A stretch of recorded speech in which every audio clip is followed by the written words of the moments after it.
तुम लोग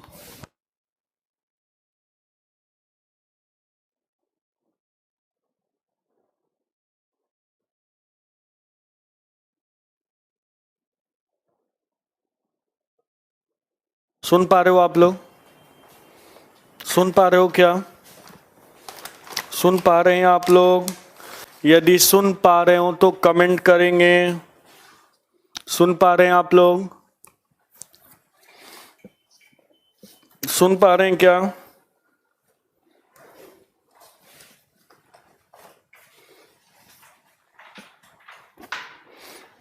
सुन पा रहे हैं? सुन पा रहे हैं आप लोग? Good evening Manoj. सुन पा रहे हैं क्या? मुझे सुन पा रहे हैं आप लोग? कमेंट सेक्शन में कमेंट करेंगे यदि मेरी आवाज आप लोग के पास जा रही हो तो। ओके, ठीक है। हमने पिछली क्लास में समास की बात की थी और समझा था समास के विषय में, और समास में हमने तत्पुरुष बताया था। तत्पुरुष समास। तत्पुरुष समास में हमने इसको दो भाग में बांट दिया था, समानाधिकरण और व्यधिकरण तत्पुरुष, ठीक है ना। और फिर कुछ मैंने एग्जाम्पल दिए थे जिसको हमने करना था। Good evening. कुछ एग्जाम्पल दिए थे जिसको हमने करना था। मैं कुछ लिख रहा हूं, आप लोग बताते जाओ। अगर पूछे ग्रंथकार तो इसका समास विग्रह करो, फटाफट करो। मदांध,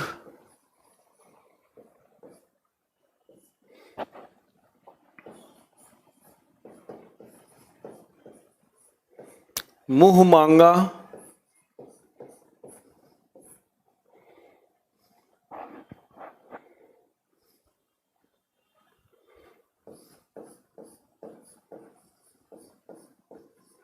गौशाला,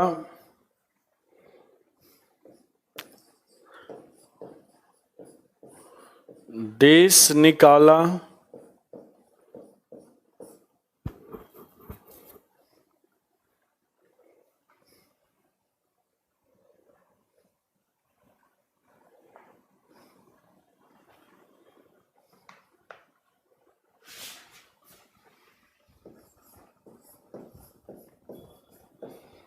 रेल यात्रा। एकदम पहले ये देख लो, रेल यात्रा,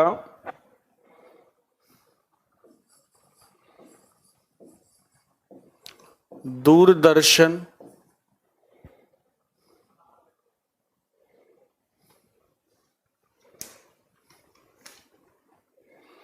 इन सब की बात करेंगे, ठीक है ना। इन सब की बात करेंगे। ग्रंथकार, इसका अगर समास विग्रह क्या होगा। अब देखो, यहां हम तत्पुरुष समास में ही मैंने सब एग्जाम्पल को मिक्स कर दिया और फिर वन बाय वन हम करेंगे और देखने का प्रयास करेंगे कि कौन सा किस में आता है, कौन सा कौन सा हेलो कौन सा हेलो हेलो कौन सा द्वितीय तत्पुरुष में आता है, कौन सा तृतीय तत्पुरुष में आता है। जैसे ग्रंथकार है तो बताएंगे क्या ग्रंथकार, तो इसका होगा ग्रंथ को करने वाला। ग्रंथ को करने वाला का आ गया संबंध। संबंध तत्पुरुष समास हो गया। मद आंध, तो मद से अंधा। मद से अंधा, मद जुड़ा हुआ है, घमंड जुड़ा हुआ है, तो यहां ये कर्ण तत्पुरुष समास होगा। ध्यान रखना, कौन सा तत्पुरुष समास होगा? कर्ण तत्पुरुष समास होगा। यहां कौन सा संबंध तत्पुरुष समास होगा? मुंह मांगा, मुंह से मांगा, यहां भी कर्ण तत्पुरुष समास होगा। गौशाला, गाय के लिए शाला या गो के लिए शाला, ठीक है, शाला का मतलब होता है स्थान या हाँ आवास या स्थान। एकदम देश निकाल तो के लिए संप्रदान हो गया, देश निकाला तो यहाँ होगा देश से निकाला, यानी दूर जा रहा है तो यहाँ कर्ण नहीं होगा, क्या होगा, अपादान होगा। ध्यान रखना क्या होगा, अपादान होगा। अब मेरे दोस्त एक बता दो, रेल यात्रा का समास विग्रह क्या होगा। जो भी लाइव है ये बताएंगे रेल यात्रा का समास विग्रह क्या होगा। रेल यात्रा का समास विग्रह क्या होगा। अब कितने बच्चे करते हैं रेल की यात्रा और कितने सोचेंगे, शायद ये कम सोचें, रेल से यात्रा। बताओ क्या होगा। राम राम। चलो ये बताओ रेल यात्रा का क्या होगा, रेल की यात्रा या रेल से यात्रा क्या होगा। कमेंट सेक्शन में कमेंट। एकदम तरुण ने सही बताया, रेल से यात्रा। और यहाँ कर्ण तत्पुरुष समास जुड़ा हुआ है। कितने लोग रेल की यात्रा लिख देते हैं, तो रेल यात्रा क्या होगा, रेल यात्रा रेल से यात्रा। अब ये बताएंगे दूरदर्शन का क्या समास विग्रह होगा। मेरे दोस्त बताओ, प्रिय विद्यार्थियों, जिज्ञासु विद्यार्थियों, बताइए दूरदर्शन का समास विग्रह क्या होगा। दूरदर्शन का समास विग्रह क्या होगा। एकदम अंश दुबे सही है, आलोक सही है, पंकज सही है, मोस्टली लोगों ने सही रिप्लाई किया है, सही जवाब दिया है। दूरदर्शन का समास विग्रह क्या होगा बताएंगे। हाँ, दीपचंद का भी राइट आंसर है। दूरदर्शन का समास विग्रह क्या होगा मेरे दोस्त। दूरदर्शन का समास विग्रह क्या होगा बताएंगे। दूरदर्शन का समास विग्रह फटाफट बताएंगे। तो अब दूरदर्शन का जो समास विग्रह होगा, दूर से दर्शन क्या होगा मेरे दोस्त, दूर से दर्शन। तो दूर से दर्शन, तो यहां अलगाव है, ध्यान देना। दूर का दर्शन नहीं, दूर से दर्शन, दूरदर्शन होता है। दूर का दर्शन, दूर का नहीं, दूर से दर्शन, दूरदर्शन। एकदम तरुण ने सही बताया, दूर से दर्शन। तो ये से जो है ये अलगाव के अर्थ में है, यानी कि दूरी है, और जहां दूरी होगी ना वहां क्या होगा मेरे दोस्त, अपादान। ठीक है ना, क्या होगा, अपादान। चलिए अब नेक्स्ट हम बात करते हैं। मैंने तत्पुरुष समास की बात कर ली और हमने देखा, हाँ एकदम पंकज का भी सही है, तरुण का भी सही है, बहुत अच्छे। ठीक है, हाँ तो ये बताओ यहां तक क्लियर है क्या। पंकज और तरुण, दीपचंद, मोहम्मद दाऊद, यहां तक क्लियर है क्या। मैं आगे बढ़ूं, अब तत्पुरुष समास कर लिया, अब आगे बढ़ूं क्या, आगे बढ़ूं। तत्पुरुष समास के बाद हम बात करेंगे जो इसके छोटे छोटे दो पार्ट थे तत्पुरुष के। एक था द्वंद्व और दूसरा था द्विगु। तो द्वंद्व समास, सॉरी द्वंद्व नहीं था, देखो गलती से हो गया ये। हम तत्पुरुष जो समानाधिकरण तत्पुरुष था उसमें द्विगु था, द्विगु समास था। और कौन सा था, कर्म धारय था। ध्यान देना क्या था, कर्म धारय था। ठीक है ना। अब हम द्विगु समास की बात करते हैं। ध्यान देना द्विगु, तो अब ध्यान देना हम द्विगु की बात करते हैं तो द्विगु का मतलब होता क्या है। तो यहाँ द्वि का मतलब होता है दो, और गु का अर्थ होता है गाय। अब देखो ये अपने आप में संख्यावाची है, अपने आप में क्या है, संख्यावाची है। क्या है, संख्यावाची है। यानी कि द्विगु समास को आप बोल सकते हो, द्विगु को हम ऐसे भी लिख सकते हैं, ऐसे ऐसे भी लिख सकते हैं। तो द्विगु का अर्थ दो गाय, यानी कि ये अपने आप में क्या हो गया, अपने आप में क्या हो गया बच्चों, संख्यावाची हो गया, यानी संख्या से संबंधित। किससे हो गया, संख्या से संबंधित हो गया। और हमेशा ध्यान रखना, इसका जो पूर्व पद होता है, पूर्व पद क्या होगा, संख्यावाची होगा। पूर्व पद क्या होगा, संख्यावाची होगा हमेशा। ये तो गांठ बांध लो कि पूर्व पद संख्या, पूर्व पद क्या होगा, ये ध्यान देना, ये बड़ी गलत होता है। पूर्व पद क्या होगा, संख्यावाची होगा। ठीक है।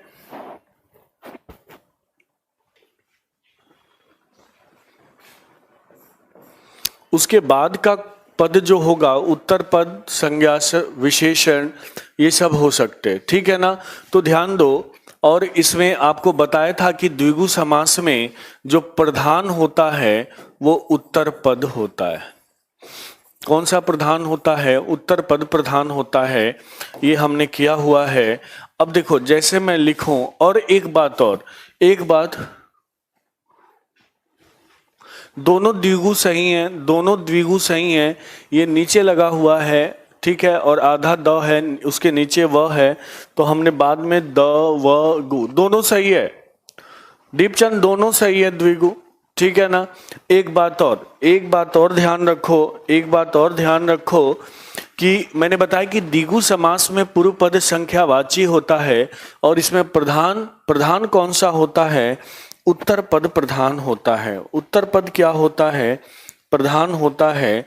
और इसमें पदों को अलग कर, ध्यान देना, इसमें अब ध्यान देना, एकदम अलग कंसेप्ट है। पदों को अलग करने पर जो अंत में या तो समूह लिखते हैं या समाहार लिखते हैं। क्या लिखते हैं, ये ध्यान देना, समूह लिखते हैं या क्या लिखते हैं, समाहार लिखते हैं। रेल पर चलने वाली गाड़ी, अभी बताऊंगा। ये मध्य पद लोपी तत्पुरुष समास है। गौतम सिंह, इसको हम आगे डिस्कस करेंगे, आप टेंशन मत लीजिए। ठीक है, करेंगे डिस्कस इसको आगे। ठीक है ना। तो पदों को अलग करने पर अंत में और समाहार का प्रयोग और समूह का प्रयोग लगभग एक ही है, कोई ज्यादा अंतर नहीं है। ध्यान देना, कोई ज्यादा अंतर नहीं है। लेकिन समाहार का प्रयोग हम वहां करते हैं जहां चीजें आपस में कंप्लीट क्या हो जाए, कंप्लीट मिश्रित हो जाए, कंप्लीट मिक्स हो जाए, और उनको निकालना थोड़ा सा मुश्किल हो, वहां हम क्या लिखते हैं, समाहार। हाँ, वही मैं बता रहा हूं। और समूह संस्कृत का शब्द है समाहार। और समूह, जैसे अब ध्यान देना, मैंने लिखा त्रिफला, ध्यान देना, त्रिफला। तो त्रिफला एक चूर्ण होता है जो तीनों फलों को मिलाकर बनाया जाता है, उसको पीस कर बनाया जाता है। तो यहां हम लिखेंगे कि तीन फलों का, ध्यान देना, 3 फलों का, क्योंकि अब त्रिफला चूर्ण से हम फल को अलग अलग नहीं कर सकते, तो 3 फलों का समाहार। अगर समूह भी लिख दोगे तो गलत नहीं होगा, लेकिन हम यहाँ अलग नहीं कर सकते त्रिफला को, तो इसीलिए हम क्या लिख देते हैं, 3 फलों का समाहार। आ गई बात समझ में, ठीक है ना। अगर मैं इसके बाद बात करूं, जैसे एक मैं एग्जांपल ले लूं, मैं एग्जांपल ले लूं, नवरात्र, तो यहाँ समाहार नहीं लिखना होगा। यहाँ क्या लिखना होगा कि जो यहाँ 9 है, ठीक है, 9 का मतलब 9, यहाँ 9, तो यहाँ 9 ऐसे लिखेंगे या फिर ऐसे लिखेंगे, ये बड़ी समस्या बच्चों की होती है कि 9 ऐसे लिखें या ऐसे लिखें। तो अब देखो, मैं बता रहा हूं, नवरात्रि शब्द नहीं होता, नवरात्र सही है, तो नवरात्रि लिखना है। तो 9 रातों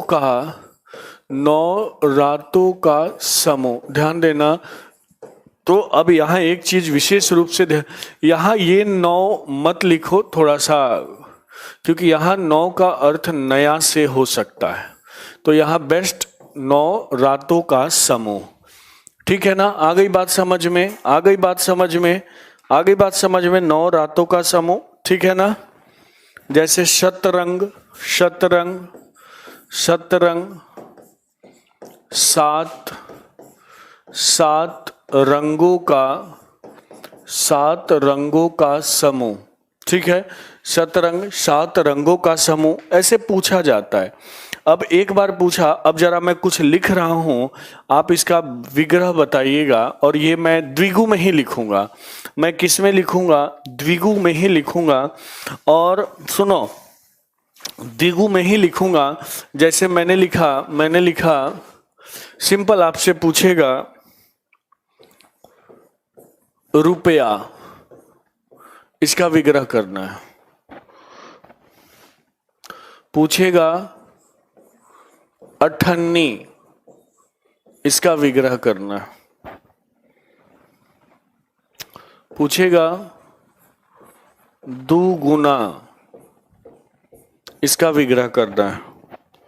पूछेगा दर्जन, ये खूब पूछा जाता है, दर्जन, इसका विग्रह करना। जो आप लोग एज यूजुअल पढ़ते हो उससे मैं थोड़ा सा अलग बता रहा हूं। फिर सिंपल मैं जो पढ़ा रहा हूं उसी को लिख देता हूं। मैं पूछता हूं द्विगु, तो इसका भी विग्रह करो। ठीक है, विग्रह करो। उसके बाद दोपहर, चाहिए तो कर लोगे, दोपहरों का समूह, तो इसको हटा देते हैं, सरल है ये। ठीक है, उसके बाद सप्ताह, सप्ताह,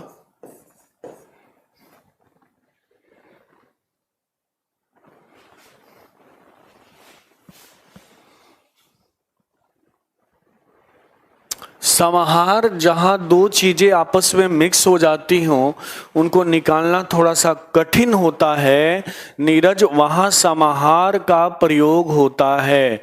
किसका प्रयोग होता है? समाहार का प्रयोग होता है। जैसे त्रिफला, 3 फलों का समूह भी लिखोगे तो गलत नहीं होगा। जनरली समाहार का प्रयोग हम संस्कृत में करते हैं, और आप यहाँ हिंदी पढ़ रहे हो तो समूह में बार बार बोल रहा हूं, इसके पीछे नहीं पढ़ना है। सही है, समूह लिखो या समाहार, लेकिन मैं ये बताने का प्रयास किया कि जब चीजें आपस में बहुत मिक्स हो जाती हैं, जिनको अलग करना मुश्किल हो जाता है, तो वहां हम समाहार का प्रयोग करते हैं। अब जैसे रुपया, अब ये कोई बता सकता है क्या रुपया का समास विग्रह क्या होगा? रुपया का समास, अब कितने लोगों तो ये समझ में ही नहीं आएगा कि रुपया पूछ दिया तो ये है क्या। तो देखो, रुपया को हम लिख सकते हैं 100 पैसों का, 100 पैसों का समूह। लिख सकते हैं कि नहीं? लिख सकते हैं कि नहीं? अठन्नी, 8 आनों का समूह। अठन्नी को हमने लिख दिया 8 दुगुना, 2 गुना, 2 गुना, दो गुना भी सही है, दू हिंदी में। ठीक है, 2 गुना, 2 गुना दोनों सही है हिंदी में। दो, अब 2 गुना का मतलब होता है, इसका समास विग्रह होगा 2 बार। क्या होगा? 2 बार। दर्जन, दर्जन, दर्जन को अगर लिखना हो तो इसको हम बोलेंगे 12 का समूह, 12 का समूह। ध्यान देना।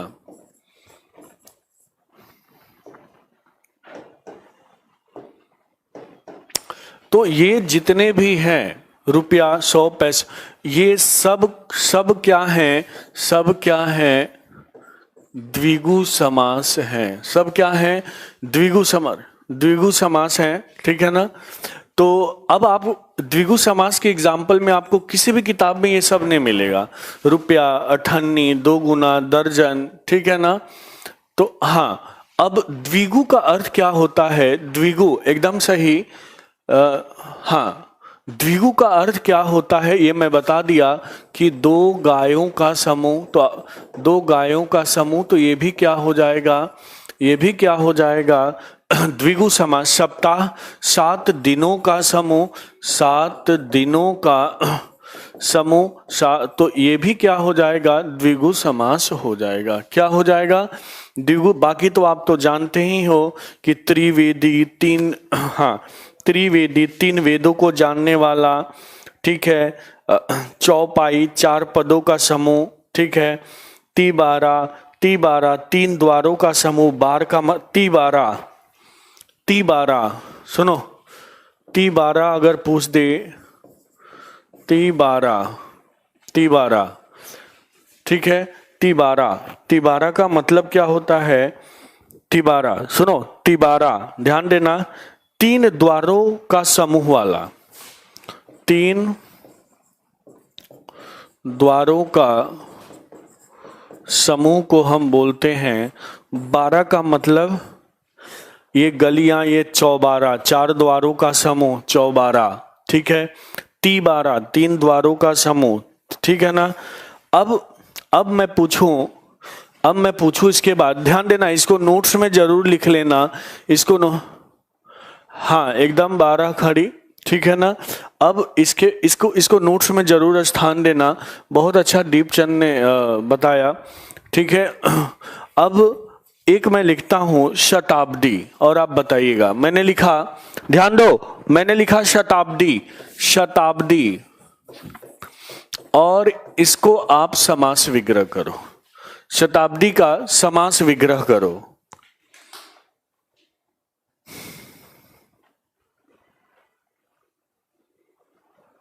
शताब्दी का समास विग्रह करो।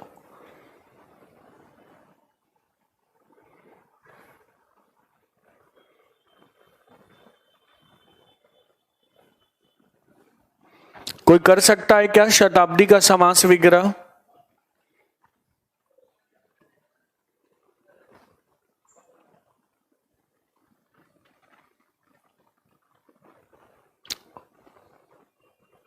एकदम दीपचंद ने सही बताया। अब शताब्दी का 100 वर्षों का समूह, एकदम सही बताया, एकदम। अब देखो, इसको हम लिख सकते हैं शताब्दी को, ये हमने लिखा, ध्यान दो, अभी जो क्वेश्चन पूछ रहे हैं सबका जवाब दूंगा। 100 अब्दी, अब्दी का मतलब वर्ष होता है, ध्यान देना। ये मैं जब आपको संधि पढ़ाऊंगा तो वहां बताऊंगा, तो हाँ शताब्दी दीर्घ संधि है, और क्यों है ये वहां देखेंगे। तो 100 अब्दी,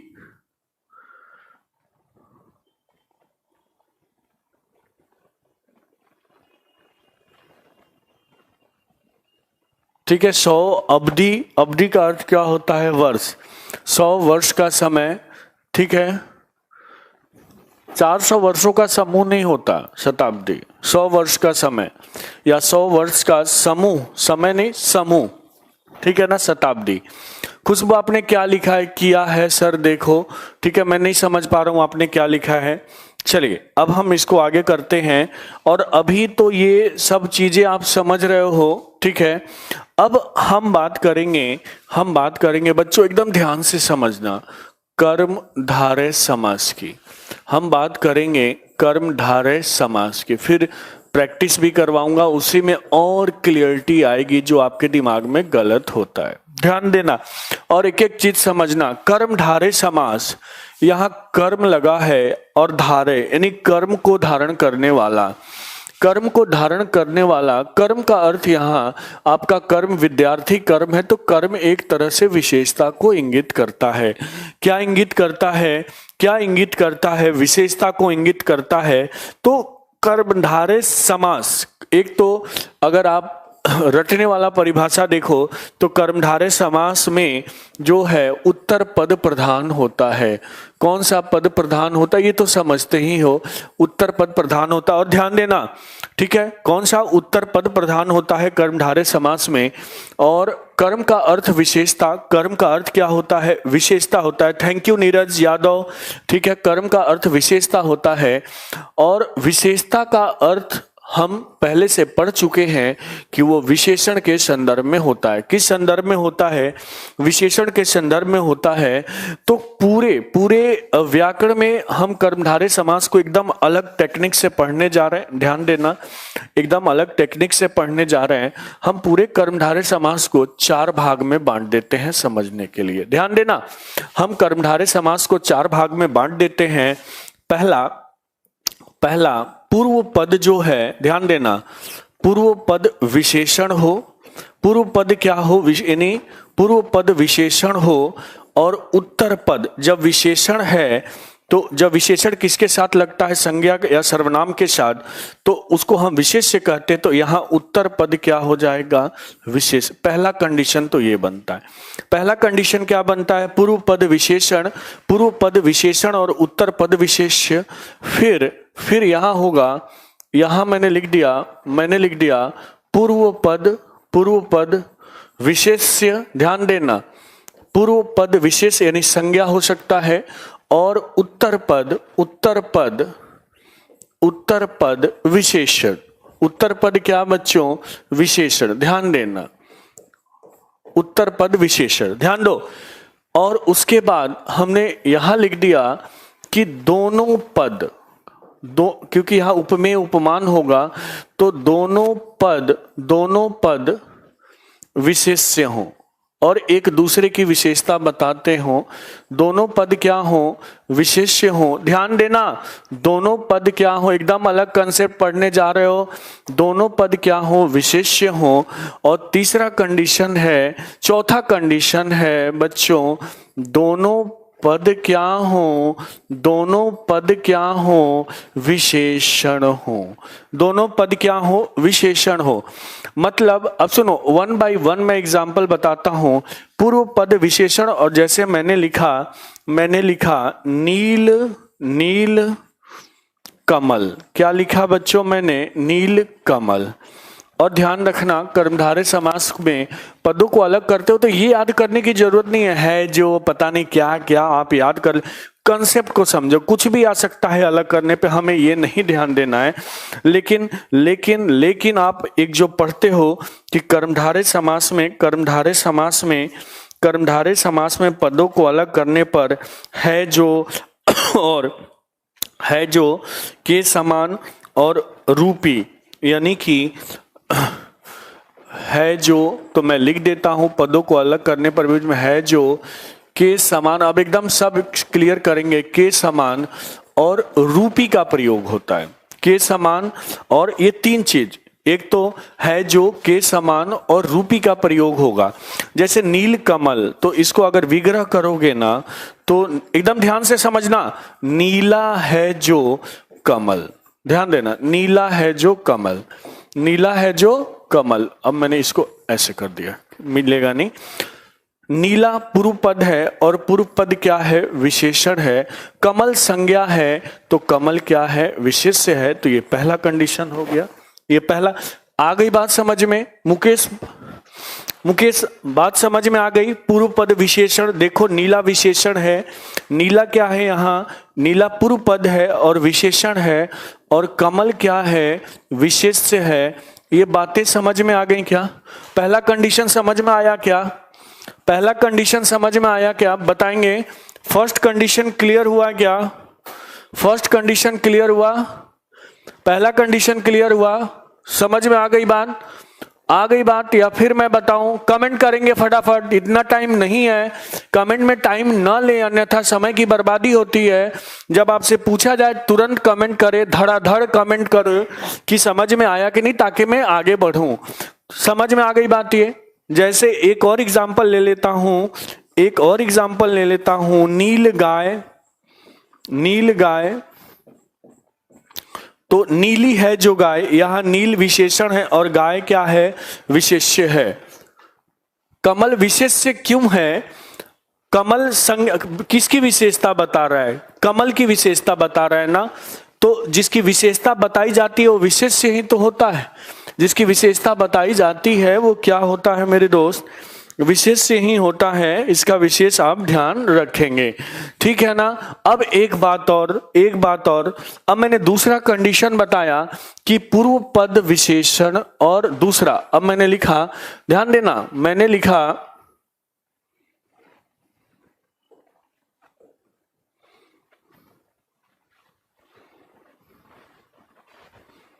हेलो,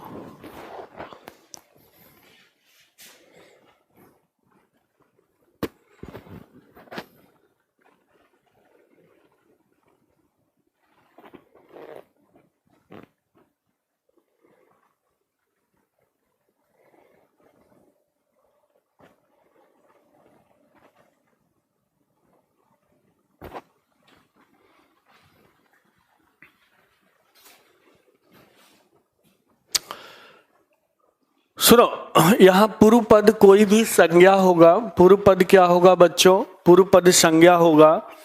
हाँ, एकदम गाय की विशेषता बताई गई है। और उत्तर पद क्या होगा? विशेषण होगा। अब हम पूर्व पद में कोई संज्ञा जैसे मैंने लिखा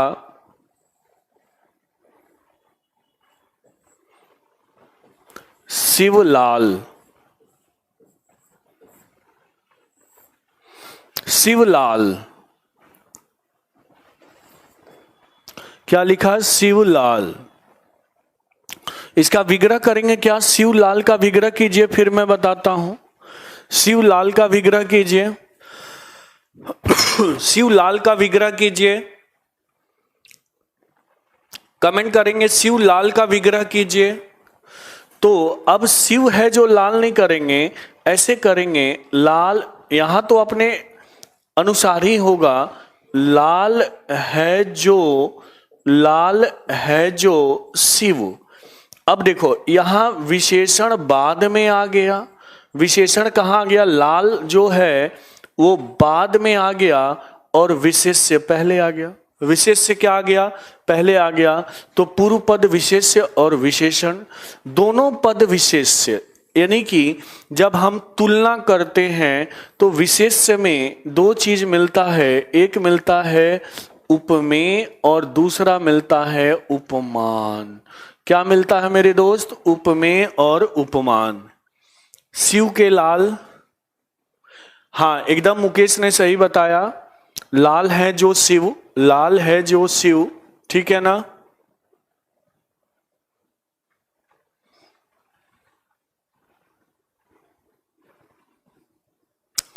तो सुन लो, उपमेय और उपमान। उपमेय का अर्थ होता है, उपमेय का अर्थ होता है जिसकी विशेषता, यहां मुझे हटाना नहीं पड़ेगा, समझाने के लिए लिखना पड़ेगा, जिसकी विशेषता बताई जाए।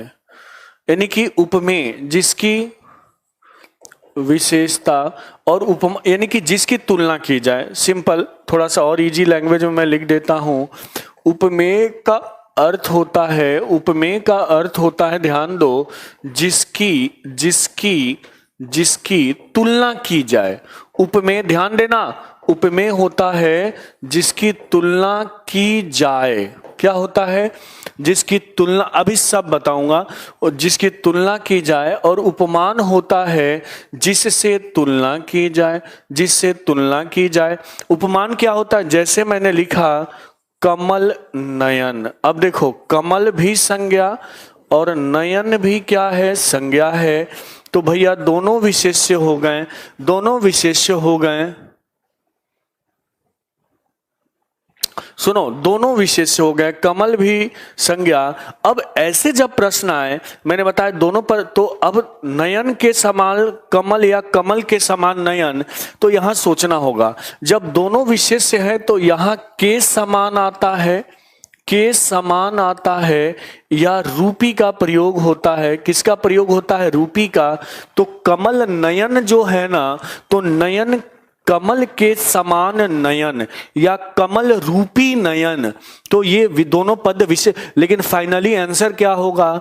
कर्मधारय समास होगा। और दोनों पद विशेषण ये बड़ी किताबों में गलत देता है, मैं आगे बताता हूं। सुन लो, दोनों पद विशेषण, सुन लो, दोनों पद विशेषण हो। अब एक बार यही आपको घुमाया था, ध्यान देना, दोनों पद क्या हो? दोनों पद विशेषण हो।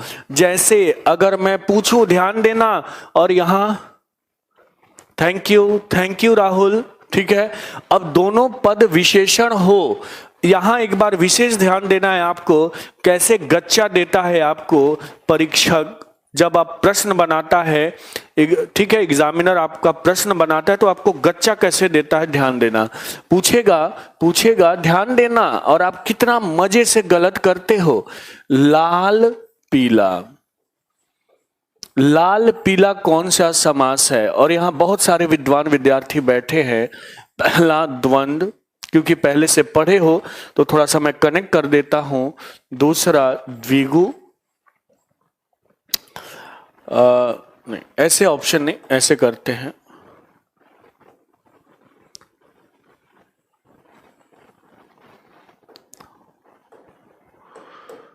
पहला ऑप्शन है कर्मधारय, दूसरा ऑप्शन है द्विगु, तीसरा ऑप्शन है तत्पुरुष और चौथा ऑप्शन है इनमें से कोई नहीं। बताओ क्या करोगे यहां, क्या करोगे यहां? कमेंट करेंगे, जितने भी लोग हैं बताएंगे लाल पीला कौन सा समास है।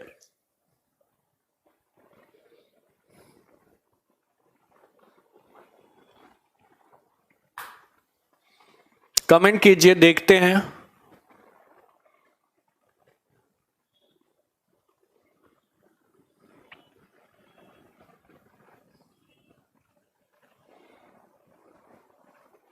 एकदम नीरज ने सही बताया, कर्मधारय होगा।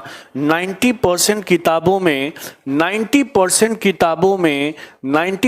किताबों में इसको 99% किताबों में इसको द्वंद्व देगा और लिखा रहेगा लाल और पीला। मेरे दोस्त, अगर ऑप्शन में द्वंद्व और कर्मधारय है तो फिर आपका एग्जामिनर द्वंद्व मानता है। क्या मानता है? द्वंद्व।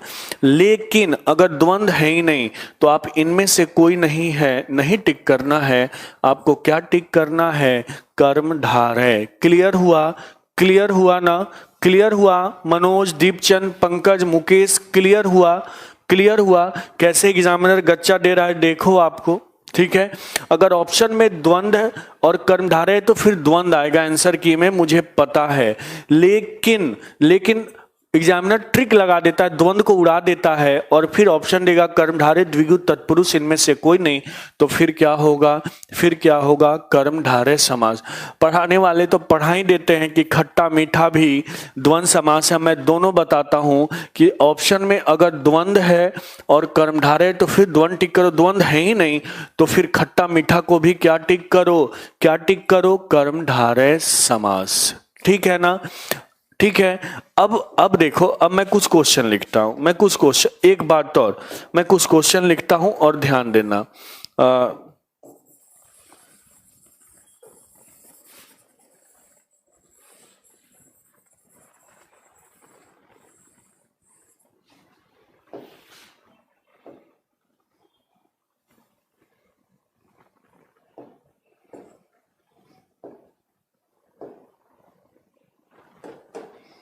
इसको हटाते हैं।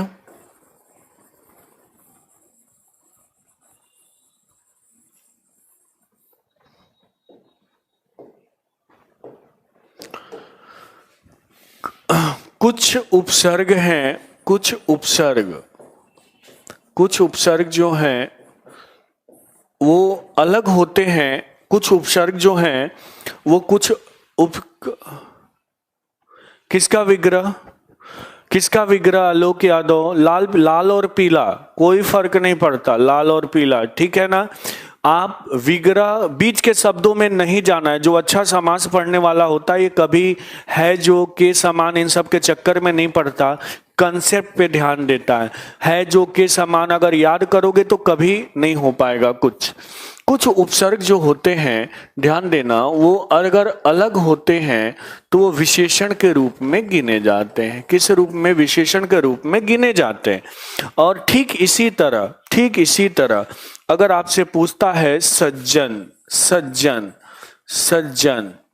तो अगर इसका विग्रह करोगे तो सत है जो जन, और सत जो है, सत मतलब होता है अच्छा, और अच्छा किस रूप में प्रयोग होता है?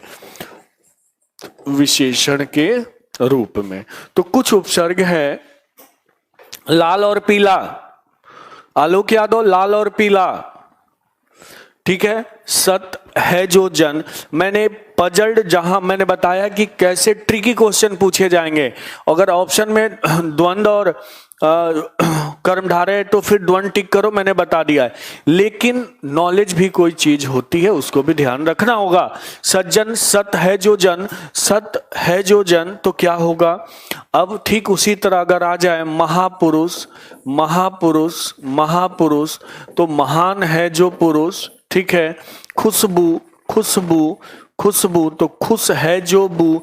तो ये सब जो हैं, ये सब जो उपसर्ग हैं वो किस रूप में प्रयोग होते हैं? विशेषण के रूप में प्रयोग होते हैं। अगर इस टाइप से पूछेगा तो ये भी क्या होगा? ये भी क्या होगा? कर्मधारय समास होगा। क्या होगा बच्चों? कर्मधारय समास होगा। जैसे एक बार पूछ दिया कुमति, कुमति कौन सा समास है? तो कु का मतलब कुत्सित, कुत्सित, कुत्सित का मतलब होता है, कुत्सित का मतलब होता है बुरी, यानी कि कुत्सित है जो, क्या क्या मैंने बताया? कुत्सित है जो मति, क्या बताया? कुत्सित है जो मति, कुत्सित, कुत्सित है जो, बाकी तो सरल सरल आप लोग खूब पढ़ ही लेते हो, ठीक है। तो ये सारी बातें थी। अब मैं कुछ प्रश्न लिखूंगा, कुछ प्रश्न लिखूंगा और आप बताओगे, ठीक है। कि अब देखो मैंने लिखा महर्षि, मैंने लिखा महर्षि, ठीक है। दूसरा लिखा खुशबू, जो अभी बताया था, सबका समास विग्रह करना है, खुशबू। तीसरा लिखा चंद्रमुख, अब मैं 1 बाय 1 समझाऊंगा। चंद्रमुख, चंद्रमुखी नहीं लिखते, ध्यान रखना, वो फिल्मों में होता है चंद्रमुखी और पारो, ठीक है। देहलता, देहलता,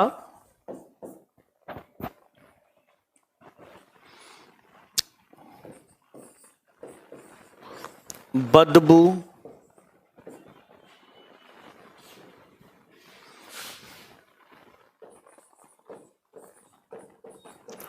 कृष्ण सर्प,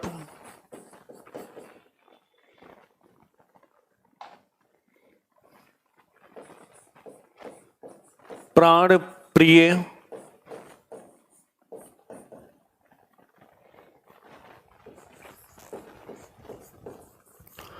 क्रोधाग्नि,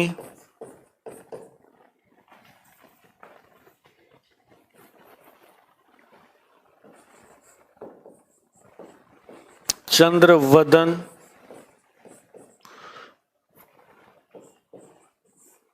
नीलाब्ज,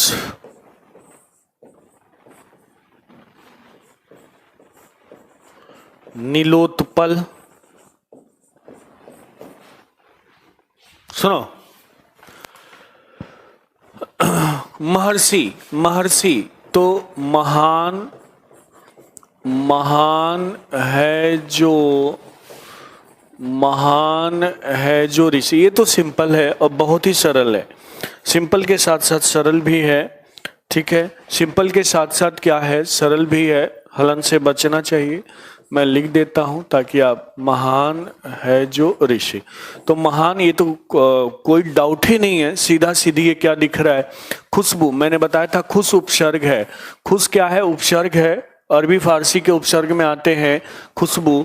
तो खुशबू का मतलब, बू का मतलब, बू का मतलब स्मेल जिसको आप बोलते हो, बू का मतलब क्या बोलते हो? Smell, smell. और इसको हिंदी में क्या बोलते हो? गंध। बू को हम क्या बोलते हैं? तो खुश, ऐसे अगर लिख दो खुश, खुश का मतलब अच्छी है जो, है जो गंध, तो इसमें तो कोई डाउट नहीं है, खुश अच्छी। चंद्रमुख, अब देखो ध्यान देना मेरे दोस्त, चंद्र भी संज्ञा, चंद्र भी संज्ञा और मुख भी संज्ञा, यानी ये कंसेप्ट में आ गया। और मैंने बताया था कि जो मुख्यतः विशेष्य संज्ञा ही होते हैं, क्योंकि विशेषण संज्ञा या सर्वनाम की विशेषता बताता है, तो यहाँ भी ये दोनों क्या हो जाएंगे? जब दो विशेष्य हो, तो मैंने बताया था, ध्यान देना नोट में, कि जब जब दो विशेष्य हो, जब दो विशेष्य हो, तो वहां के रूपी के रूपी या के समान लगता है।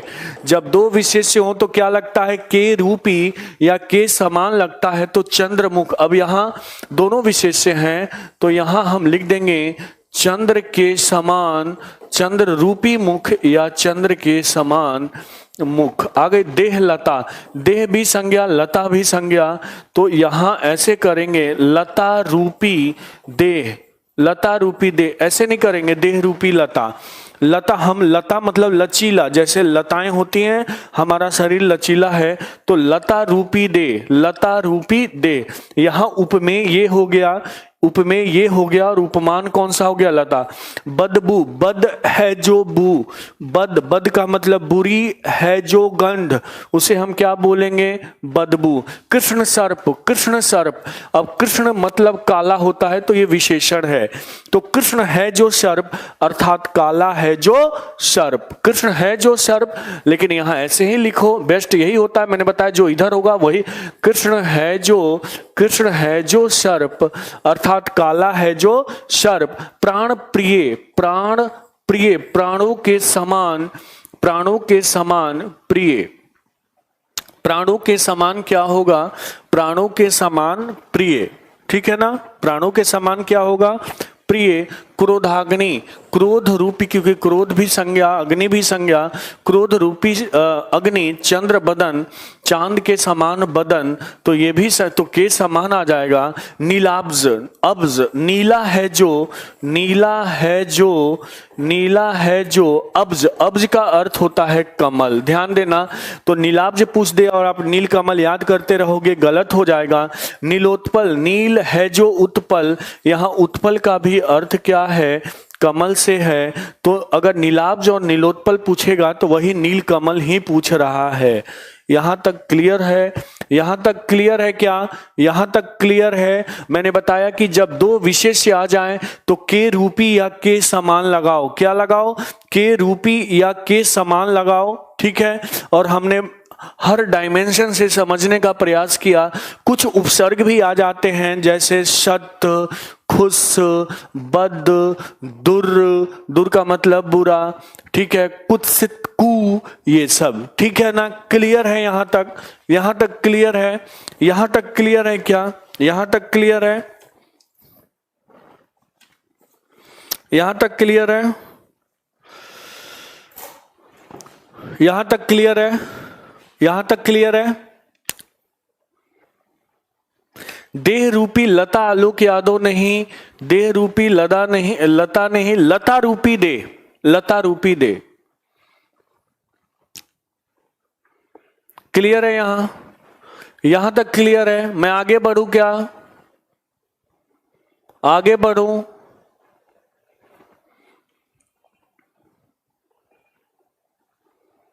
किसी को कोई डाउट, गुड, चलिए।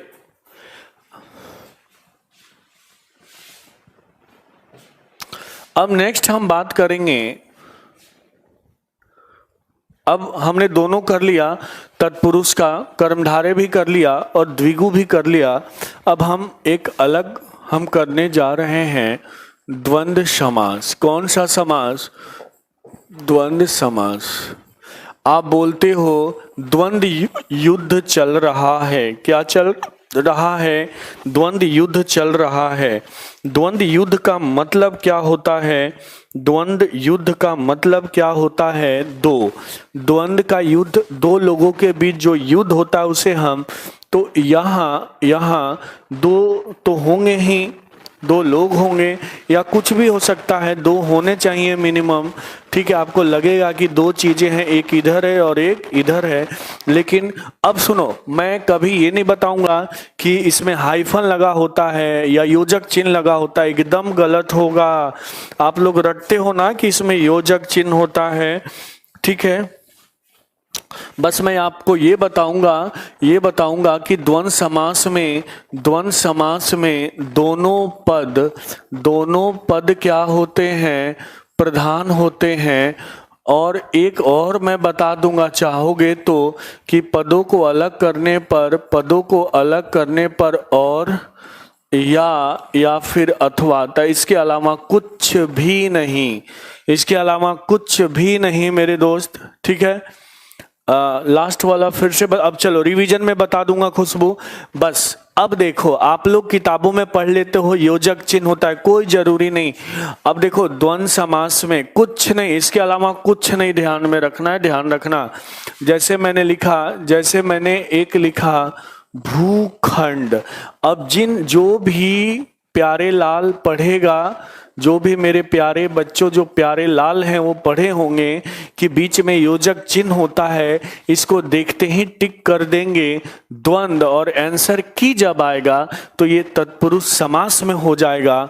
और ये सीटेट 2017 में पूछा भी गया ये। तो अब देखो भूखंड का हमेशा समास विग्रह जरूर करना चाहिए। भूमि का खंड, देख रहे हो ना। अब का आ गया तो कहीं ना कहीं ये कौन सा समास है, संबंध तत्पुरुष समास। आ गई बात समझ में? नहीं, हाइफन का ध्यान नहीं रखना है, हाइफन का ध्यान हमें नहीं रखना, हमें विग्रह करना है मेरे दोस्त।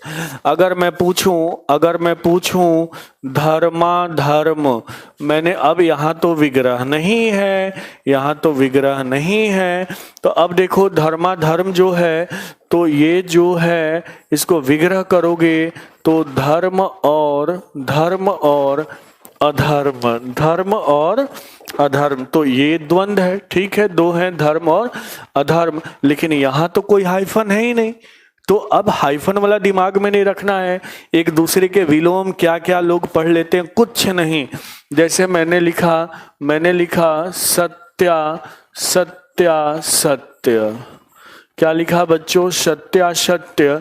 तो अब देखो ये होगा सत्य और असत्य, क्या होगा मेरे दोस्त, सत्य और असत्य। तो ये भी क्या है, द्वंद्व समास है। क्या है ये, द्वंद्व समास है ना। ठीक है,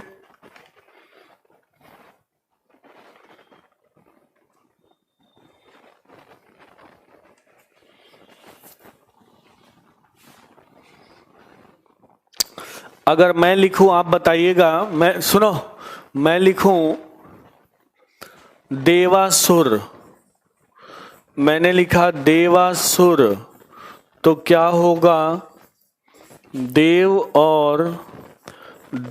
और असुर, क्या होगा बच्चों, देव और असुर। देखो ऑप्शन में आ गए देव और असुर, तो ये भी कौन सा है, द्वंद्व समास, लेकिन ये द्वंद्व समास नहीं है। अब जैसे एक और मैं लिखता हूं, चलो मैंने लिखा वस्तु विनिमय, बताना कौन सा समास है, वस्तु विनिमय। वस्तु विनिमय कौन सा समास है बताइएगा, वस्तु विनिमय कौन सा समास है, वस्तु विनिमय बताइए कौन सा समास है, वस्तु विनिमय।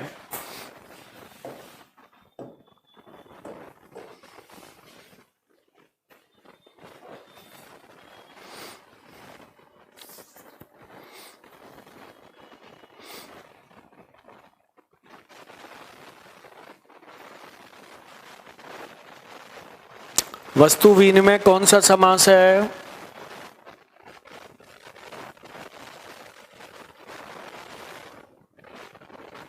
कमेंट कीजिए फटाफट। खुशबू, पंकज सिंह, मोहम्मद दाऊद, एकदम पंकज का राइट आंसर है वस्तु का विनिमय। दीपचंद भी फिर आलोक द्वंद्व बता रहे हो बेटा, वस्तु और विनिमय होता है क्या, वस्तु का विनिमय होता है, सेंस लगाओ तो ये द्वंद्व नहीं होगा। लेकिन हमारे प्यारे बच्चे जो हैं तुरंत क्या देखते हैं, हाइफन, कोई दिमाग नहीं लगाएंगे और तुरंत क्या टिक कर देते हैं द्वंद्व, जबकि है क्या, वस्तु का विनिमय, और ये तत्पुरुष समास है।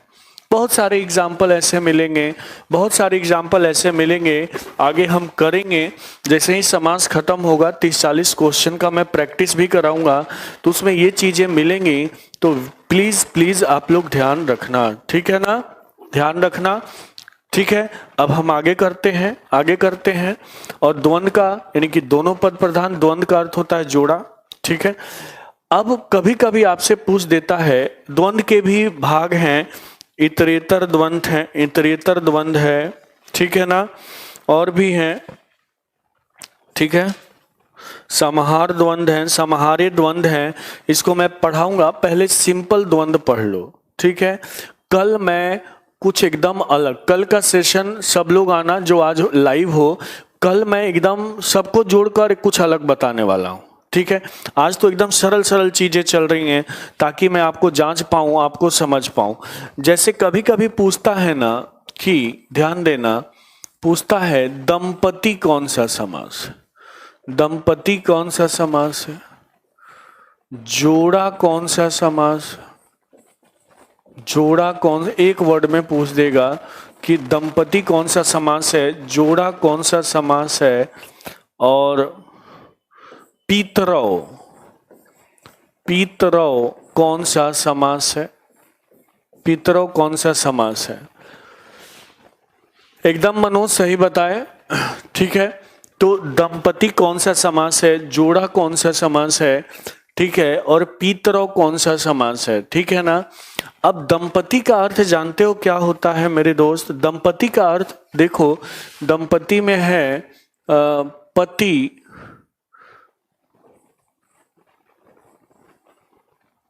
क्या दंपति में क्या है बताओ, एक बार सोचकर बताओ, दंपति में क्या है, क्या है दंपति में, सोचकर बताओ।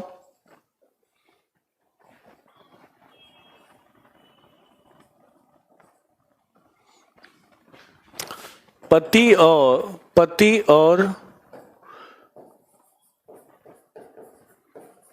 पत्नी। कुछ बोर्ड में प्रॉब्लम आ गई है, देखो एक बार लिखने पे 3 बार लिखा जा रहा है। एकदम द्वंद है, सही बताया। ठीक है, जोड़ा में प्रेमी और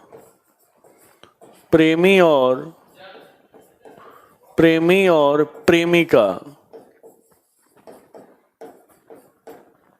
पितरों में माता और पिता। तो ये सिंपल आपके परीक्षा में पूछ देगा कि ये किस प्रकार का समास है, लेकिन और कठिन पूछेगा तो ये द्वंद में किस प्रकार का द्वंद है, तो इसको हम बाद में बात करेंगे। ध्यान रखना, छोड़ूंगा नहीं, ये तो ध्यान रखो। कल समास खत्म हो जाएगा, लेकिन कल विशेष बातें होंगी समास की, जो विशेष रूप से किसी किताबों में नहीं मिलती। ठीक है ना, तो अब ये हमने द्वंद की बात की और ये भी देखने का प्रयास किया कि ये चीजें नहीं आती जो आप पढ़े हुए हो। ठीक है, कि हाइफन और जो भी चीजें आप पढ़ लेते हो कि बीच में योजक चिन्ह, तो वो सब आपको नहीं जानना है। ठीक है ना, ध्यान देना। उसके बाद हम बात करते हैं बच्चों, उसके बाद हम बात करेंगे अव्ययी भाव समास। क्या अव्ययी भाव समास,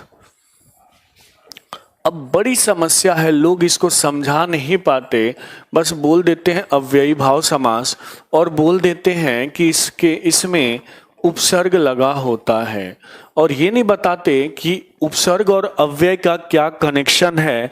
तो हमेशा ध्यान रखो, अव्यय के अंतर्गत जो मैंने बताया था, शायद कल या परसों बताया था, कि अव्यय के अंतर्गत क्रिया विशेषण भी आता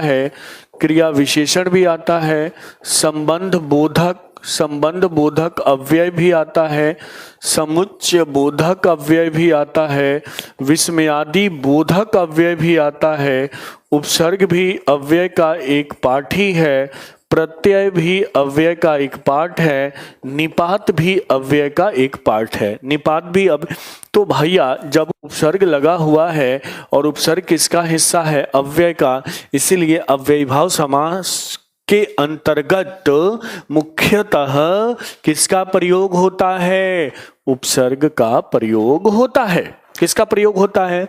और हमेशा ध्यान रखो अव्ययी भाव समास में, अव्ययी भाव समास में एक तो ये, चलो ये तो लिख ही लो, पूर्व पद प्रधान होता, पूर्व पद प्रधान अव्ययी भाव, तो कौन सा पद प्रधान होता है, पूर्व पद प्रधान होता है। लेकिन एक चीज और ध्यान रखो, एक चीज और ध्यान रखो, एक चीज और ध्यान, हाँ एकदम भेज दूंगा। पर्यायवाची का विलोम शब्द तो रट के आए होगे, आज मैं पूछूंगा। मैंने बोला था कल कि अब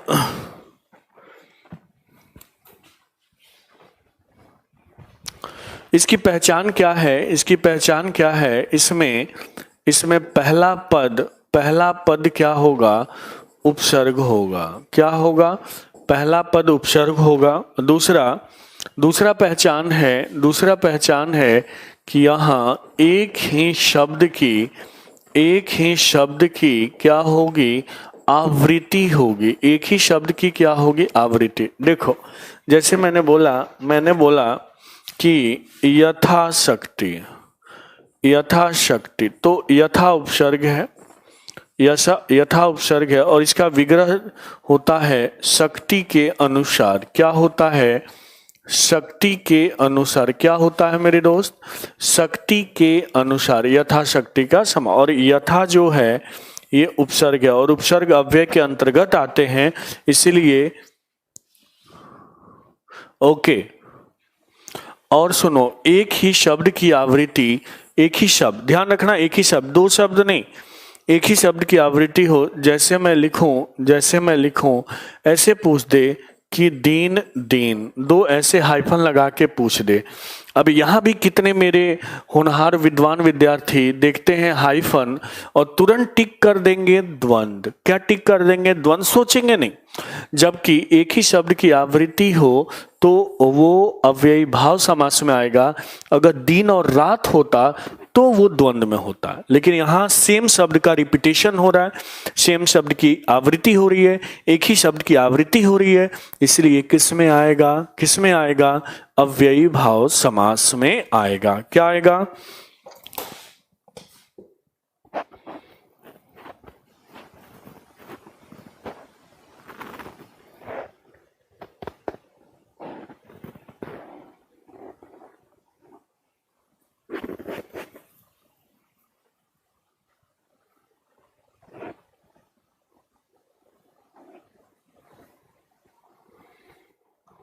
अब सुनो, समझ में आया, यहां तक क्लियर है, यहां तक क्लियर है। हाँ, प्रतिदिन, प्रतिपल, पहले यहां तक क्लियर है कि नहीं ये बताओ। यहां अभी आगे बताने वाला हूं, अव्ययी भाव समास में इतना जल्दी ये खत्म नहीं हुआ है। यथाशक्ति है, प्रतिदिन है, प्रतिपल है, भर पेट है, बहुत सारे, ठीक है, पेट भर के। यहां तक क्लियर है क्या, प्रतिदिन का समास विग्रह होगा प्रत्येक दिन, ठीक है। यहां तक अगर ऐसे दिन एक साथ हो जाए तो ये भी उपसर्ग है और ये भी अव्ययी भाव समास है, क्योंकि एक ही शब्द की। चलो यहां तक क्लियर है। अब ध्यान देना, अब एकदम अलग बातें बता रहा हूं। हम अव्ययी भाव समास के दो रूप देखते हैं। हम जो अव्ययी भाव समास है, इसके दो रूप देखते हैं बच्चों, इसके दो रूप देखते हैं। एक हम देखो दो रूप देखते हैं अव्ययी भाव समास के, हमें दो रूप देखने को मिलते हैं। एक होता है अव्यय पूर्व पद। क्या होता है, अव्यय पद पूर्व, या ऐसे अव्यय पद पूर्व। और दूसरा होता है नाम पद पूर्व। और नाम किसको कहते हैं, संज्ञा को। नाम किसको कहते हैं मेरे दोस्त, संज्ञा को। और संज्ञा के बदले कौन आता है, सर्वनाम आता है। और इन दोनों की विशेषता कौन बताता है, विशेषण। जैसे हमने नाम धातु क्रिया करा था, ठीक है। तो एक तो अव्यय पद पूर्व होगा, देखो ध्यान देना, जैसे मैंने लिखा प्रतिदिन, प्रतिदिन, ठीक है, क्या लिखा, प्रतिदिन लिखा, ठीक है। आजीवन, क्या लिखा, अभी सबका विग्रह करता हूं, आजीवन, ठीक है। सादर, सादर, अभी सबका विग्रह करके बताऊंगा, ठीक है। भरसक, ध्यान देना, प्रतिदिन। अब हम प्रतिदिन का जो समास विग्रह करेंगे, क्या करेंगे, प्रतिदिन का समास विग्रह बताओ।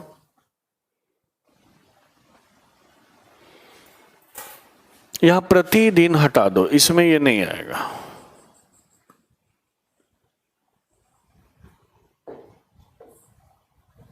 सुनो, अब आ जो है, आ जो है, आ जो है, ये क्या है, उपसर्ग।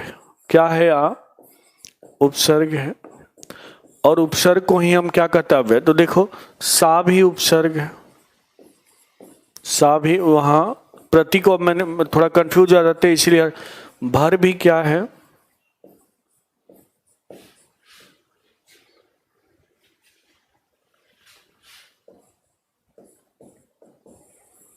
भर पेट, भरपूर, भरसक। सुनो, तो जिसका प्रथम पद उपसर्ग हो उसे हम बोलेंगे अव्यय पद पूर्व। यहां देखो, यहां मैंने लिखा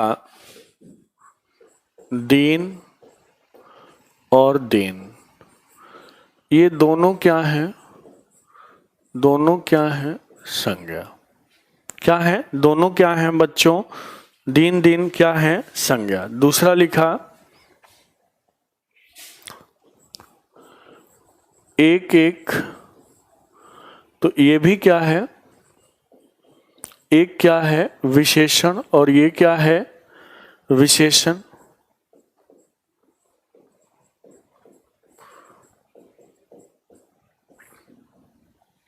क्या है, विशेषण है, और सेम शब्द रिपीट हो रहे हैं, ध्यान दो, सेम शब्द रिपीट हो रहे हैं। तो नाम, यानी कि देखो, अब ये मत जाओ, यहां देख लो, ये विशेषण है और ये क्या है, संज्ञा है। तो इसको हम बोलेंगे, मान लो पूछ देगा, एक तो पूछेगा दीन दीन किस प्रकार का समास है, तो भाई ये जो दीन दीन है अव्ययी भाव, अव्ययी भाव में किस प्रकार है, तो दीन क्या है, संज्ञा है, और संज्ञा को हम नाम कहते हैं, तो ये क्या होगा, नाम पद पूर्व। क्या होगा, नाम पद पूर्व। हाँ, जीवन भर, ठीक है। अब देखो, आजीवन मतलब होता है जीवन भर या आ तक, जीवन, आ का अर्थ आप, हाँ, जीवन पर्यंत लिख लो तो ज्यादा सही है। सादर, आदर के साथ, आदर के साथ सा लगा हुआ है, ठीक है। भरसक, भरसक, सुनो, भरसक, भरसक, तो भर का सक, शक, शक का अर्थ होता है शक्ति। बोलते हैं ना, वो मेरे से सकेगा क्या, मैं इतना बलवान हूं, तो शक भर यानी शक्ति भर। तो ये अव्यय। अब देखो, दिन दिन, रात रात, ठीक है। अगर रात रात भी आ जाए, रात रात भी आ जाए और बीच में ऐसे आ जाए, तो ये नाम पद पूर्व हो जाएगा। क्या हो जाएगा, नाम पर्व, नाम पद पूर्व हो जाएगा, ठीक है ना। आ गई बात समझ में, आ गई बात समझ में।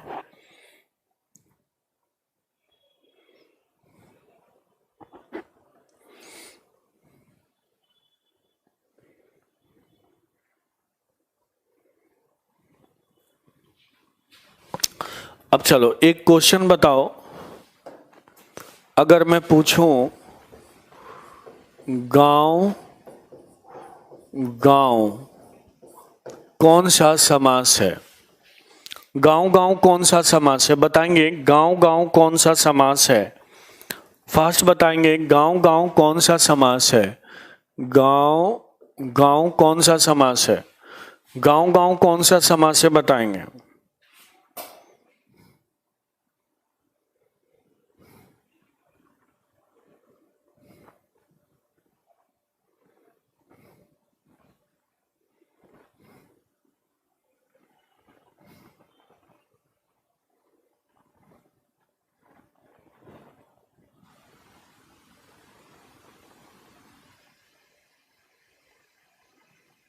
एकदम नीरज का सही है कि गांव गांव जो है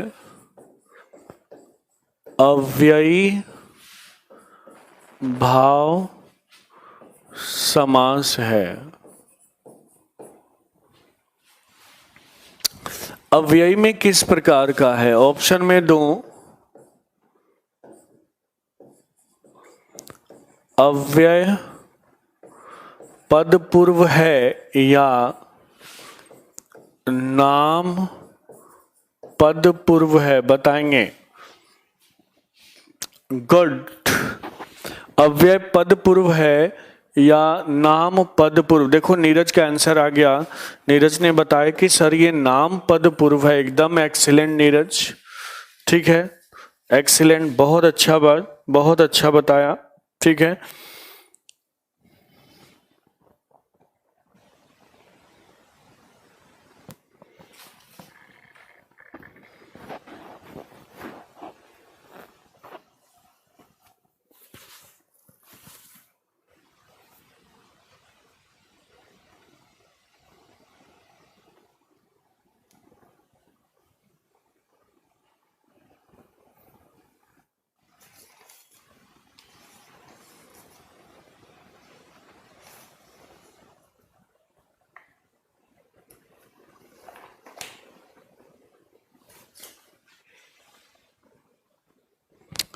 हाँ, आलोक पूछते हैं कि सर प्रतिदिन में कौन सा होगा?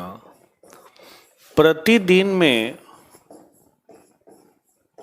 अव्ययी भाव होगा।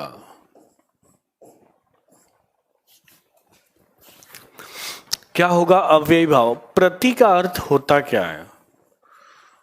ध्यान देना, अब आप ही बताओगे प्रति का अर्थ क्या होता है। आलोक यादव, प्रति का अर्थ क्या होता है, बताएंगे। आलोक यादव, प्रति का क्या अर्थ होता है? आलोक जल्दी रिप्लाई करो, प्रति का क्या अर्थ होता है?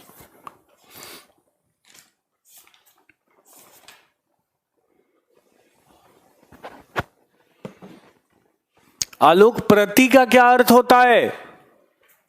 आप ही बताओ। मैंने तो आप पूछना चाहते हो कि सर नाम पद पूर्व होगा या अव्यय पद पूर्व होगा, मुझे पता है आप यही पूछना चाहते हो, ठीक है।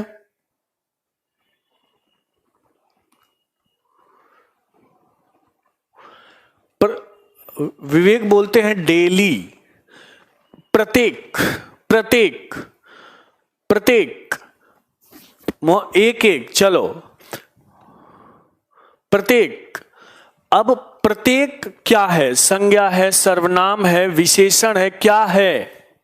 क्या है? संज्ञा है, सर्वनाम है या विशेषण है? क्या है, बताओ।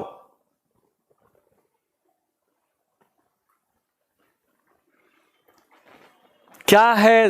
यही तो मैं पूछना चाहता हूं। क्या है? संज्ञा है, सर्वनाम है, विशेषण है। प्रत्येक लड़का, अगर मैं बोलूं प्रत्येक लड़का, तो प्रत्येक क्या है? संज्ञा है, सर्वनाम है, विशेषण है, क्या है?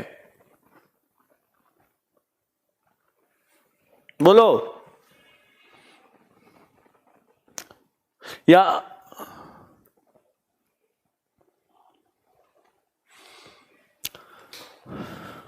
यहां जो अव्यय तो है मान लिया, तो अव्ययी भाव टिक कर दो, फिर मत पूछो मेरे से। मैं पूछ रहा हूं कि अगर प्रत्येक, यहां ये अर्थ प्रत्येक का दे रहा है, प्रत्येक का दे रहा है। एकदम दीपचंद ने नाइस आंसर दिया कि सर ये तो विशेषण टाइप से आ रहा है, विशेषण टाइप से आ रहा है। प्रत्येक, प्रत्येक, देखो आलोक, दीपचंद, सबका।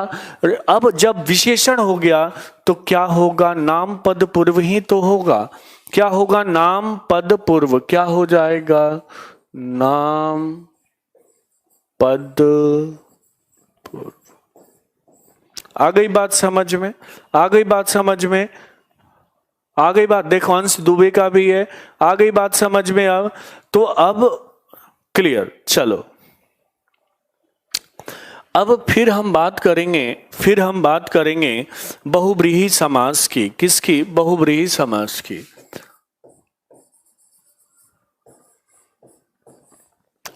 अभी आप लोग केवल वीडियो देखना, नोट्स मत बनाना।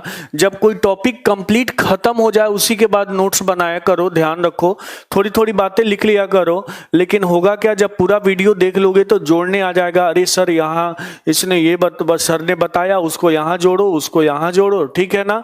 तो बहुब्रीहि समास, बहुब्रीहि समास, बहु का अर्थ होता है अधिक और व्रीहि का अर्थ होता है चावल। किसके पास अधिक चावल होता है, किसके पास अधिक चावल होता है, तो एक तरह से पर्यवाची के रूप में आ जाता है कि किसान जो है उनके पास अधिक चावल होता है। तो हमेशा ध्यान देना, अन्य पद प्रधान जो बोलेगा वो मेरे से पिटेगा अब, ठीक है। हाँ, तीसरा पद प्रधान नहीं बोलना है, ठीक है।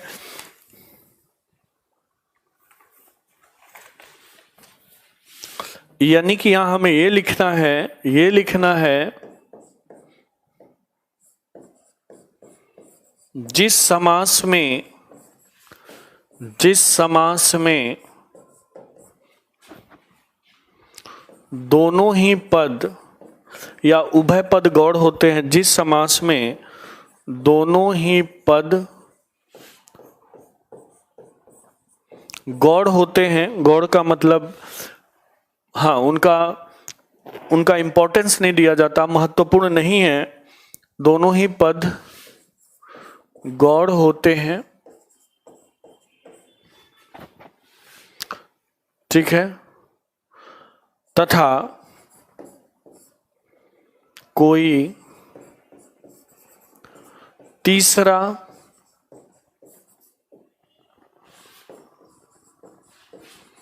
अर्थ,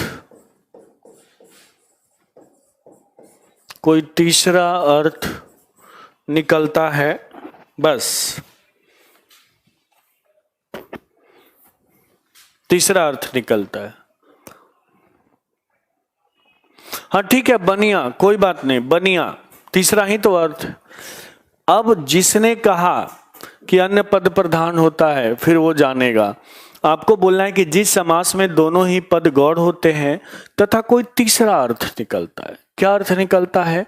तीसरा, मुख्यतः। मुख्यतः, अब एक चीज गांठ बांध लो, यहां मुख्यतः पर्याय वाची शब्द ही आते हैं। मुख्यतः क्या आते हैं? पर्यायवाची शब्द आते हैं। जैसे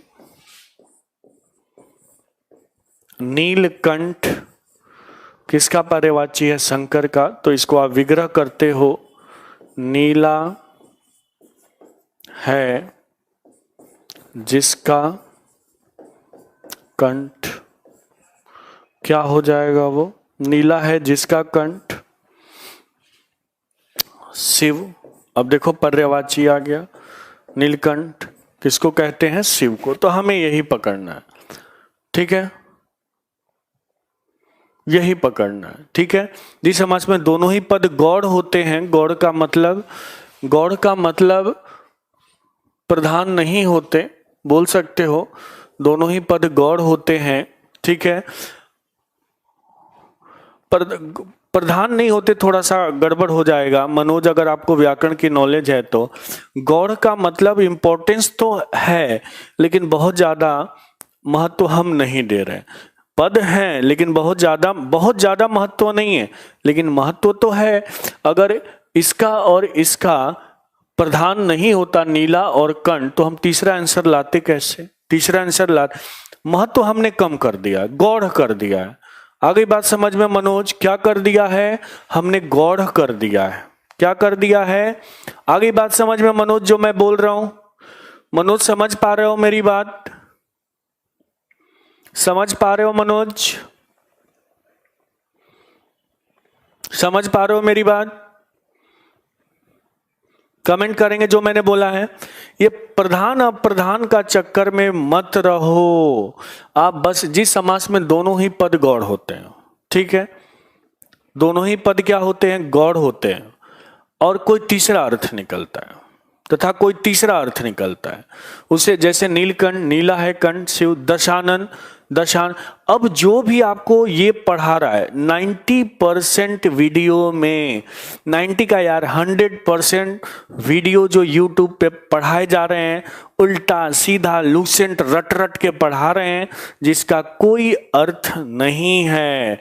उनसे सीधा अगर ये पूछ, वो सीधे ये पढ़ाएंगे कि जिस समास में कोई तीसरा पद प्रधान होता है उनको थप्पड़ मारना चाहिए, थप्पड़ मारना चाहिए। मैं बोलता हूं, मैं तो यही देखता हूं कि जिनको कोई एक्सपीरियंस नहीं है बस उतर गए पढ़ा रहे हैं, ठीक है।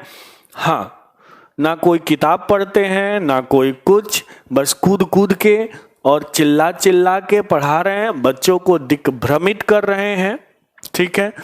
हाँ, आ गई बात समझ में, आ गई बात। तो अब आज के बाद से अगर किसी टीचर से आपका पाला पड़ता है, हिंदी के टीचर से, अगर वो बोलता है कि जिस समास में कोई तीसरा पद प्रधान होता है तो उसको क्या करोगे तुम लोग, क्या करोगे तुम लोग, उसको बाइकआउट करोगे। आ गई बात समझ में, आ गई बात समझ में। ये गांठ बांध लो, ठीक है। ये अब मेरा गुरु मंत्र दे रहा हूं तुम लोग को, ठीक है। चलिए, ठीक है। ये और जो ये पढ़ा दे कि द्वंद्व समास में हाइफन होता है, योजक चिन्ह होता है, उसको भी क्या करना है अब समझ लो। अभी कल तो एक और सेशन होगा समास पे और कल आपकी दिमाग और खुलेगा, ठीक है। दिमाग एकदम जो नैरो था, अब मुझे लग रहा है कि आप समास कर रहे होगे तो बहुत सारी चीजों को कर पा रहे होगे, कर पा रहे होगे, ठीक है। तो नीलकंठ, ठीक है। दशानन, 10 हैं आनंद जिसके, 10 हैं आनंद जिसके। अच्छा, आनंद का मतलब क्या होता है दीपचंद बताइए। दशानन अगर मैं लिखूं, दशानन, तो दशानन का अर्थ होता है 10 हैं आनंद जिसके, 10 हैं आनंद जिसके। तो इसका अर्थ क्या हुआ, आनंद का अर्थ क्या हुआ, सिर नहीं होता, आनंद का अर्थ होता है मुख। क्या होता है मेरे दोस्त, मुख होता है। किताबों में सिर लिखा होता है, गलत है। 10 हैं मुख जिसके, क्या होगा वो, क्या होगा वो, बहुब्रीहि समास होगा। बहुब्रीहि समास में मैंने बार बार बताया कि पर्यायवाची होते हैं, बस ये दिमाग में रखना है। दोनों पद गौड़ होते हैं तथा कोई तीसरा, आनंद का मतलब होता है मुख, मुख होता है। क्या होता है, मुख। मैंने बताया कि बहुब्रीहि समास की डेफिनेशन यही है, यही है, यही है, ठीक है। क्लियर है यहां तक। हाँ, अब हम एक दो क्वेश्चन देते हैं, एक दो क्वेश्चन देते हैं, जैसे मैं लिखता हूं आप बताना, ठीक है। मैंने लिखा 25, ये कौन सा समास है। दूसरा मैंने लिखा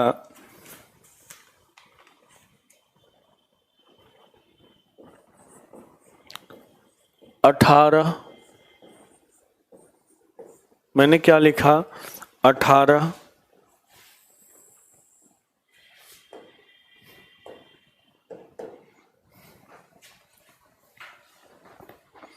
मैंने लिखा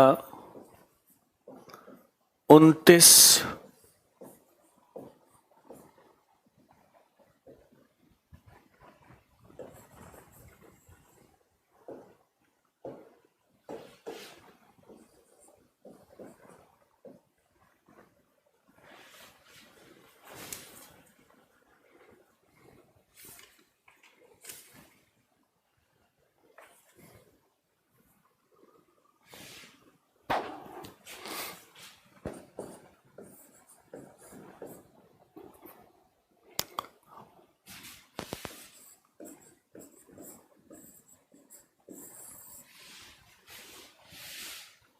ठीक है।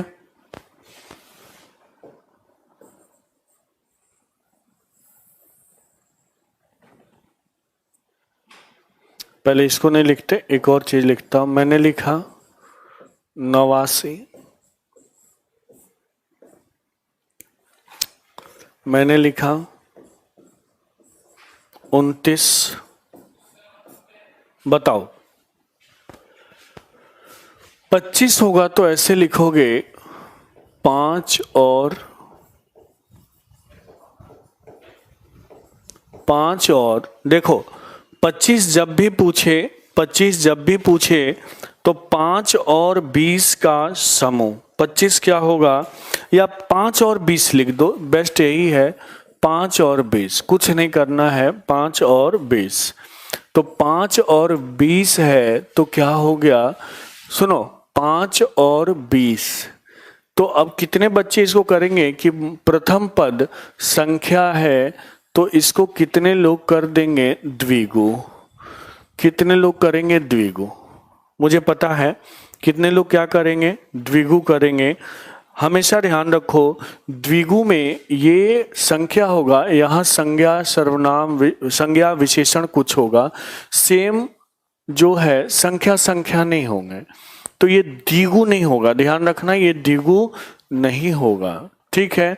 अब 5 और 20 है और बीच में आ ही रहा है तो ये क्या हो जाएगा, द्वंद्व हो जाएगा। क्या हो जाएगा 25, देखो खुशबू, हाँ ने द्विगु कर दिया है। खुशबू मैं समझा रहा हूं बेटा, समझना 5 और 20 है, अगर ये होता चौराहा 4 राह तो 4 के बाद कोई संज्ञा आ गया तो ऐसे होगा तभी वो द्विगु होगा, अन्यथा द्विगु नहीं होगा। तो ये क्या होगा, द्वंद्व। 18 18 18 18 का समास विग्रह कीजिए, 18 का समास विग्रह कीजिए।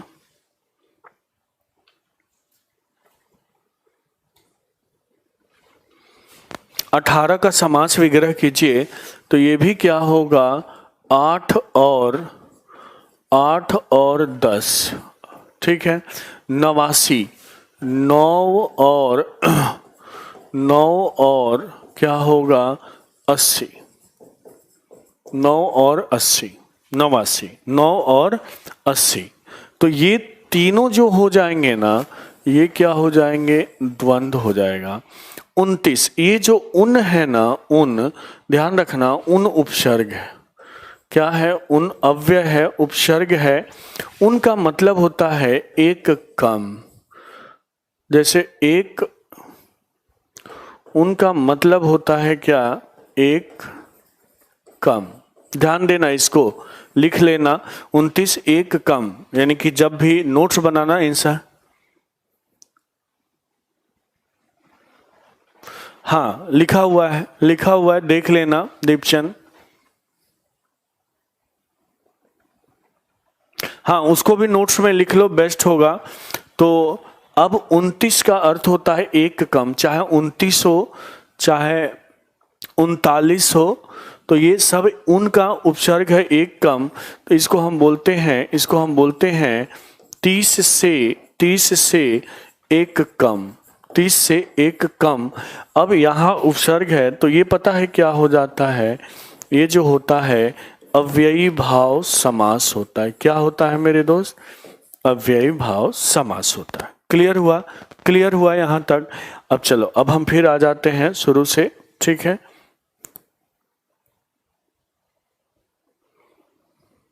मैं रिवाइज करा देता हूं। अब मैंने समास की बात की थी, तत्पुरुष समास में बहुत सारे हमने टॉपिक देखे थे।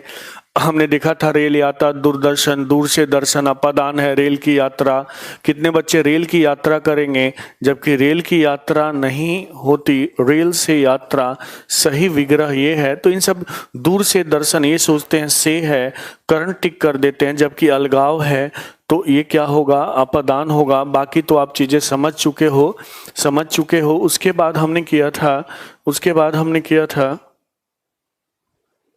शायद कुछ टेक्निकल फॉल्ट आ गया, चलो यहां नहीं आ रहा है, एक बार मैं देख लेता हूं।